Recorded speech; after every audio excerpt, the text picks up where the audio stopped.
Good morning, students. Welcome to social science class. In our previous lecture, we have discussed about Akbar. And now we are going to discuss about Jahangir. Jahangir was the son of Akbar and his real name was Muhammad Sultan Salim. What is his real name? Muhammad Sultan Salim. He ascended the throne in 1605. It means he became the king in 1605 at the fort of Agra. And then he assumed the name as Jahangir and title Nuruddin, Light of the Faith. Jahangir means holder of the word, पूरे word को hold करने वाला, और Nooruddin means नूर होता है light, glow. ठीक है, तो Nooruddin light of the faith. Akbar addressed him Shekhu Baba, and Jahangir has a son named Khusro, and the nobles wanted Khusro to be the king instead of Jahangir. जो उसके nobles थे, जो उसके ministers और उसके हायर पोजीशन के persons थे, वो चाहते थे कि खुसरो किंग बने, जहांगीर नहीं. ठीक है, और उन्होंने खुसरो को भी एनकरेज करा कि वो रिवॉल्ट करे अगेंस्ट जहांगीर. ओके, और खुसरो ने वही किया. 1606 Jahangir's son Khusro, Prince Khusro, escaped from Agra, and at Battle of Bhairowal, Jahangir defeated him. Okay, 1606 में 1605 में ही became the king, and 1606 में जहांगीर के बेटे ने प्रिंस खुसरो ने एक बैटल स्टार्ट कर दी against Jahangir. Jahangir followed him and defeated him at Battle of Bhairowal. ठीक है, as many nobles were trying to make Khusro the emperor in place of Jahangir. Clear? कि emperor जो बना था वो, और उसके nobles नहीं चाहते थे कि वो emperor बने, तो उन्होंने उसके बेटे को एनकरेज करा कि नहीं, वो आप बनने चाहिए किंग. तो फिर प्रिंस खुसरो ने रिवॉल्ट कर दिया, उसने अपनी वॉइस रेज की कि नहीं, I want to be the king.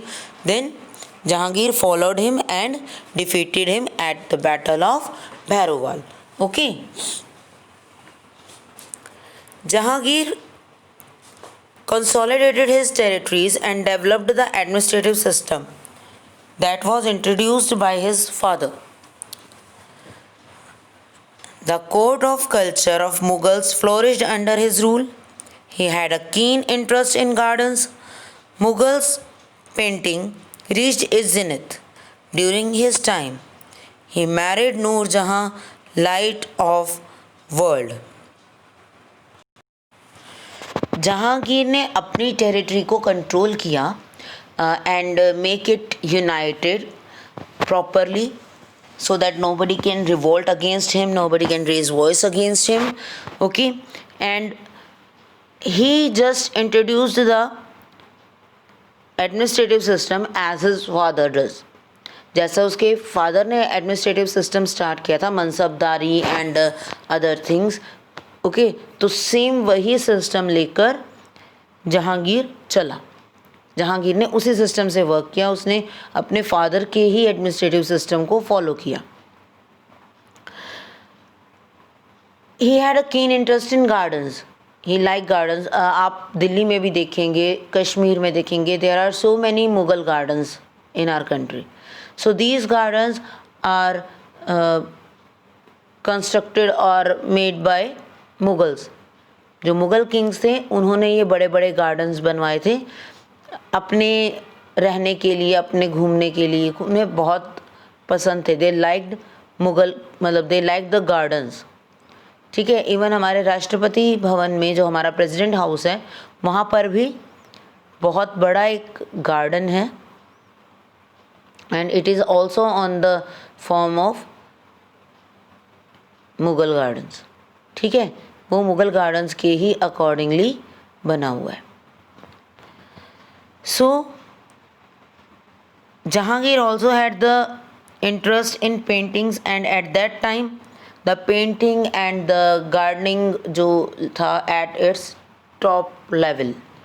ठीक है, at its highest level. Zenith means अपने सबसे लेवल ऊपर के लेवल पर है। Okay, he started war with Rajputs and Afghans.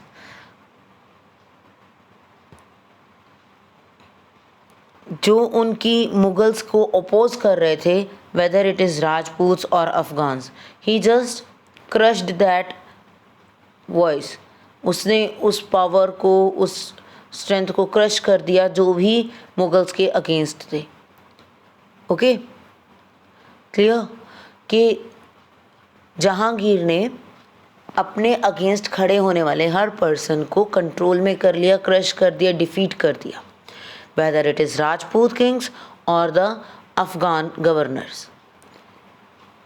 He died in 1627 due to excessive drinking, and his son Shah Jahan succeeded the throne. He started so much drinking, and just because of excessive drinking he died in 1627. He became the king in 1605 and died in 1627. Okay, he was able to conquer the fort of Kangra when wherever Akbar had not succeeded. उसने Kangra fort को अपने control में कर लिया, win किया, जिसे अकबर भी कभी जीत नहीं सका था। And the most famous thing about him is he is famous for justice. तो यहाँ पर उसने एक चेन ऑफ जस्टिस बनाई थी। He set up the chain of justice with 60 bells attached to it. It was made up of pure gold, and one end attached to the fort of Agra and the other to a stone column of bank of river Yamuna. उसका एक and Agra fort में, king के fort में था, और दूसरा and Yamuna के किनारे पर लगे एक स्टोन कॉलम में था। Okay, and anyone who wanted justice can pull the chain to draw the attention of the emperor. जिसे भी जस्टिस की ज़रूरत थी वो उस चेन को पुल कर सकता था, खींच सकता था, वो बेल बजा सकता था, so that emperor could know about the problem. Okay, so this is about the chain of justice, that he set up a chain of justice and it is attached with 60 bells. One end is at the Agra fort and the other end is at the river Yamuna's bank. ठीक है, यमुना के किनारे पर था ये। Clear? So this is about Jahangir, that he just consolidated his territory and expanded it and developed it. He followed the administrative system of his father. He controlled Afghans. He defeated Rajputs. Okay, and he also defeated his son Khusro in 1606. So this is about Jahangir. And the next one is Shah Jahan. Khurram. His real name was Khurram and he was the third son of Jahangir. Okay, and he took the title Shah Jahan. His mother was the daughter of Uday Singh, the ruler of Jodhpur. उसकी mother एक Rajput princess थी जिसके साथ जहांगीर ने marriage की थी। And Shahjahan जो थे उनका रियल नेम खुर्रम था और वो राजपूत किंग की बेटी उदय सिंह की बेटी के बेटे थे। ठीक है, मुग़ल किंग्स राजपूत किंग्स की डॉटर्स के साथ मैरिटल रिलेशंस रखते थे। तो मैरिज करने के बाद जो बेटा हुआ खुर्रम, तो उसे उन्होंने किंग बनाया and his name was Shahjahan. ठीक है, he took the title Shahjahan. Shahjahan had to face the rebellion of Jujhar Singh, a Bundela chief, and Jahan Lodi, an Afghan chief. Nobody likes Mughals, so Mughals has to face rebellions or revolts from the other Rajput Kings. तो यहाँ पर शाहजहाँ को भी जुझार सिंह जो बुंदेला का एक chief था और जहान लोधी जो अफ़गान चीफ था उससे रेबिलियन मीन्स विद्रोह, ठीक है, अपोज थे वो उनके, तो उसे शाहजहाँ को रेबिलियन फेस करना पड़ा। Under Shahjahan, the Deccan policy of Mughals entered a new phase. He annexed Ahmednagar and Daulatabad. He just controlled over that area, Deccan area को उसने properly control किया, okay, and forced the rulers of Bijapur and Golconda to accept his supremacy. He just controlled over Ahmednagar and Daulatabad and Bijapur and Golconda king को उसने accept करवाया that the Mughals are the highest, सबसे ज़्यादा powerful Mughals हैं and they had to follow them, they had to accept their supremacy, okay, कि they are the superior Mughals. Clear? 1636 Shahjahan retired to Agra and appointed Aurangzeb as the governor of Deccan. Shahjahan, firstly he was at Deccan place. We have read that he just captured Deccan area and controlled Deccan area, Daulatabad, Ahmednagar, Golconda, Bijapur. Okay, then he go back to Agra and gave that area to Aurangzeb. Okay, he gave Deccan area to Aurangzeb to hold or to control over that area. Mughal Empire reached its great prosperity during the reign of Shahjahan. Shahjahan के kingdom के time पर Mughal empire अपने एक सबसे highest position पर था। His ministers were efficient and able. He was an orthodox Muslim but fair to non-Muslim. वो एक रूढ़िवादी, orthodox means an old thinking और just be with the old thinking, अपने कल्चर को ना चेंज करने वाला, सेम एक ही लाइन पर चलने वाला कि हाँ हमारे जो फोर फादर्स से they were doing that thing and we will also do the same. तो वो इस तरह का पर्सन था, एक ऑर्थोडॉक्स मुस्लिम था but he was always fair to non Muslim, it means Hindus के साथ उसने कभी कुछ गलत नहीं किया। He increased the magnificent of his court, उसने अपने कोर्ट की इम्पोर्टेंस बनाए रखी, बढ़ाई उसे। Peacock throne, the Taj Mahal and the Red Fort, Jama Masjid, numerous other works and architecture justify his wealth as well as aesthetic sense.